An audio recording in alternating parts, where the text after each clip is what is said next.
नमस्कार मित्रांनो, 4 जून 2026ची ती तारीख होती. सायंकाळचे लगभग 11 वाजलेले असतील. थोडाफार पाऊस पडत होता.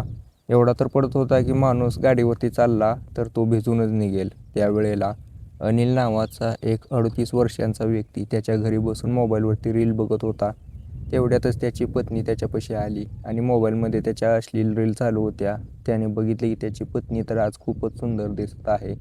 त्याने पत्नीला ओढायचा प्रयत्न केला, पण पत्नी म्हणली की आज नाही, माझी इच्छा नाही, मला तसंही लय काम आहे. त्यावेळेला त्याचा मूड हाफ झाला. पण 5 ते 10 मिनिटानंतर त्याच्या मोबाईलवरती फोन आला. तिकडून एका महिलेचा आवाज होता. म्हणाली की माझी आज इच्छा आहे, बघ येत असेल तर ये, माझ्या घरी कोणीच नाही. त्यावेळेला हा अनिल त्या ठिकाणी गाडी काढतो. पावसात भिजत भिजत 40 ते 50 किलोमीटर अंतर पार करून त्या महिलेच्या घरी जातो. ज्या वेळेला महिलेचा दरवाजा वाजवतो त्यावेळेला महिला दरवाजा उघडते, हसऱ्या चेहऱ्याने त्याला आत घेते.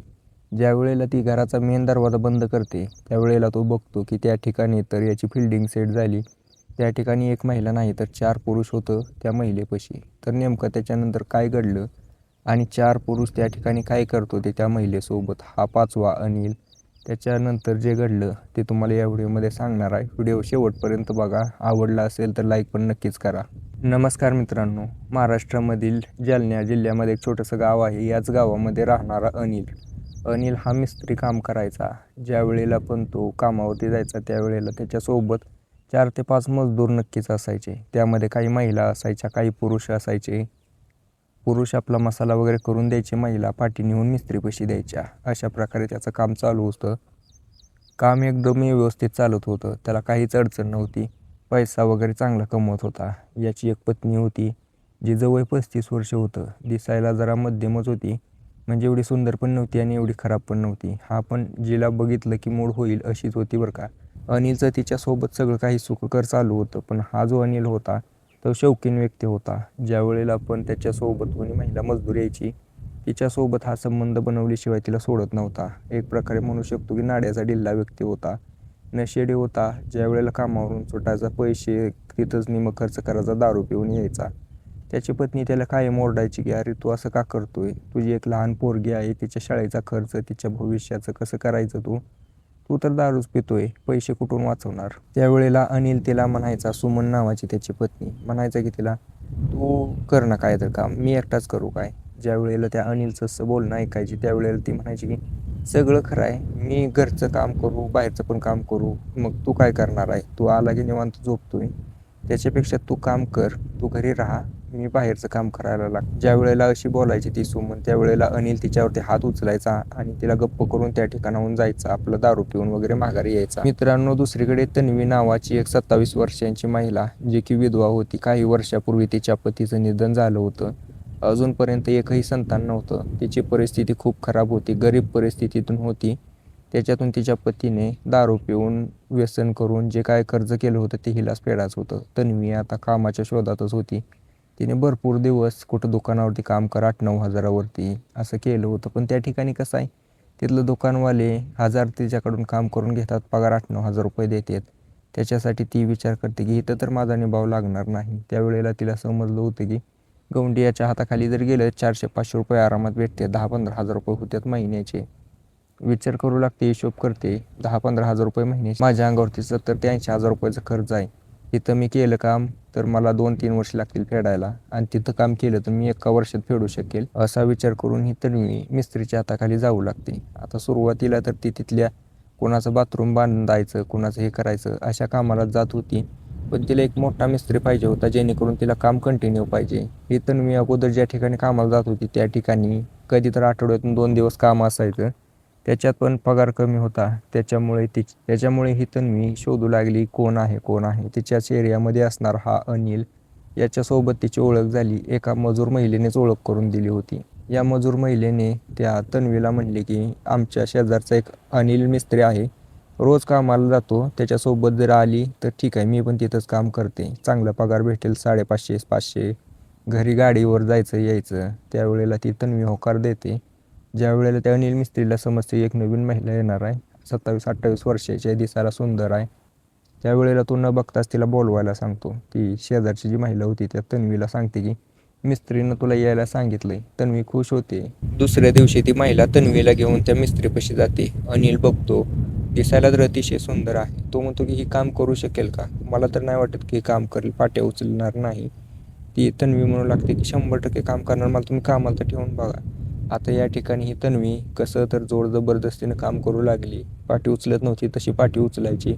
नाजूक होती ही तन्वी, त्यामुळे त्यावेळेला त्या मिस्त्रीची नजर तिच्यावरती गेली. मिस्त्री बघतो की हिला तर काहीच काम होत नाही. तो तिला सोपी सोपी कामं सांगायला लागतो. तरी ही मिस्त्री कामचं जरा अवघडच असतं ना, कधी ना काही ना काही उचलायचं असतं. कधी 2 विटा आण, 4 विटा आण, तरी पण ते उचलावंच लागतं. इथं काम केलं तर पगार तर 14-15 हजाराच्या पुढे जातच होता. आणि इथून सोडून गेलं तर 8-9 हजारावरती पुन्हा कुठल्या तर दुकानावरती काम करावं लागेल. आता याच्यावरती एकच पर्याय आहे, कसंही करून या तन्वीला कमी काम करता यावं किंवा विश्रांती करता यावी, असं काहीतरी जुगाड करावं लागणार होतं. त्यावेळेला तिला समजलं की हा जो अनिल आहे हा नाड्याचा ढिल्ला व्यक्ती आहे. महिला बघितली की याची लाळ टपकायला लागते. त्यावेळेला ती तन्वी महिलांचं अस्त्र चालवायला चालू करते. ह्याला लाईन द्यायला लागते अनिलला. अनिलला पण तेवढंच पाहिजे होतं. तो बघतो की अतिशय सुंदर महिला आपल्याला लाईन देत आहे. एक आता नवीन जुगाड आपल्याला झालं. त्यामुळे ही तन्वी त्याला लाईन देत असताना त्यानेही तिला रिस्पॉन्स दिला. आता हळूहळू तिची गोडी गुलाबी करू लागला. काम कमी सांगायचा, पैसा कधी जास्त द्यायचा, कधी उचल द्यायचा, कधी हिशोब करत नव्हता, खायला प्यायला चांगलं. त्यामुळे या तन्वीला तिथलं काम चांगलंच आवडू लागलं. एका साईटवरचं काम झालं, दुसऱ्या साईटवर, तिसऱ्या साईटवर, असं करत करत या तन्वीनं स्वतःचं कर्ज फेडलं. कर्ज फिटल्यानंतर आता काय तिच्या मागं टेन्शनच नव्हतं ना. ना मूल होतं ना बाळ होतं तिला. त्याच्यामुळे आता ती येणारा पैसा आयुषमध्ये खर्च करायला लागली. कधी चांगली बॅग आण, कधी चांगली कापडं आण, चपल्या आण, स्वतःच्या मेकअपवरती पार्लरला जा, अशामध्ये ती पैसा खर्च करत होती. आणि वरून तिला अनिलकडून जास्तच पैसा भेटत होता. आता या सगळ्याची हिला सवय लागली. तिच्या लक्षात आलं होतं की मेहनत करून काही उपयोग नाही. अनेक पुरुषांसोबत हिने कॉन्टॅक्ट केलं तर जास्तीत जास्त पैसा येईल. जोपर्यंत जवानी आहे तोपर्यंत पैसा साठवून ठेवावा, याचा विचार करून या तन्वीने त्या मिस्त्रीला म्हणली की तुमचा कोणी मित्र असेल तर त्यालाही घेऊन येऊ शकता, मी तुम्हाला चांगल्या प्रकारे. त्यावेळेला तर तो अनिल म्हणतो की तू काय बोलते, मी आहे ना तुला मजा देण्यासाठी, तू काय अडचण घेऊ नको, तुला कसली गरज पडली तुम्हाला सांग. पण तन्वीच्या मनात एकच होतं, मला दुसरीकडे कुठेतरी जावं लागणार. मित्रांनो, तारीख होती 5 मे 2026ची. या दिवशी हा अनिल त्याच्या मित्रापाशी बसून दारू पित होता. त्यांची मैफिल रंगली होती, पॅगवर पॅग लावत होते.